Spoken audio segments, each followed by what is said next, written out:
Corona से जुड़ी राहत सामग्री पर मंत्री समूह की सिफारिशों को आज जीएसटी काउंसिल ने स्वीकार कर लिया। वित्त मंत्री निर्मला सीतारमण की अध्यक्षता वाली जीएसटी काउंसिल ने ब्लैक फंगस की दवा को टैक्स फ्री करने को मंजूरी दी। वहीं कोरोना से जुड़ी कई अन्य चीजों पर कर की दर को कम कर दिया गया।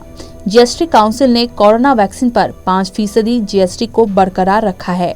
बैठक के बाद प्रेस कॉन्फ्रेंस में निर्मला सीतारमण ने स्पष्ट किया कि केंद्र सरकार 75% कोरोना वैक्सीन की खरीद कर रही है, उस पर जीएसटी भी दे रही है, लेकिन जब इसे सरकारी अस्पतालों के माध्यम से आम जनता को मुफ्त में दिया जाएगा तो इसका जनता पर कोई असर नहीं होगा।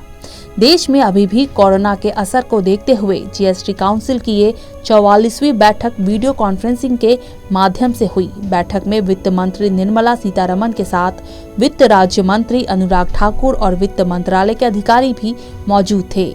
इसके अलावा राज्यों और केंद्र शासित प्रदेशों के वित्त मंत्री, केंद्र और राज्य सरकारों के वरिष्ठ अधिकारी भी बैठक में शामिल हुए।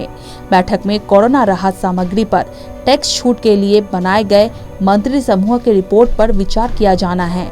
इससे पहले मई में हुई जीएसटी काउंसिल की बैठक में एक मंत्री समूह का गठन किया गया था। इसे कोविड से जुड़ी राहत सामग्री पर किस दर से जीएसटी वसूला जाए, इसके लिए सिफारिशें देने को कहा गया था। मेघालय के उप मुख्यमंत्री कोनराड संगमा की अध्यक्षता में बने इस मंत्री समूह ने अपनी सिफारिशें 8 जून को ही सरकार को सौंप दी थी।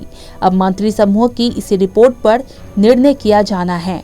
मंत्री समूह ने medical oxygen, pulse oximeter, hand sanitizers और वेंटिलेटर्स जैसी कोरोना राहत सामग्री पर जीएसटी छूट देने को लेकर विचार किया था। वहीं 8 सदस्यों वाले इस समूह में कुछ राज्यों के वित्त मंत्रियों ने कोरोना वैक्सीन, दवा, टेस्टिंग किट इत्यादि पर भी कर की दर कम करने के लिए कहा था।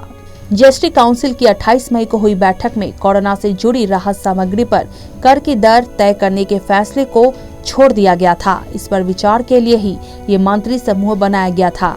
अब कल काउंसिल की 44वीं बैठक में इस पर निर्णय होगा। अभी देश में घरेलू तौर पर बनी कोरोना वैक्सीन पर 5% जीएसटी, जबकि कोरोना से जुड़ी दवाओं और ऑक्सीजन कंसंट्रेटर पर 12% जीएसटी लगता है।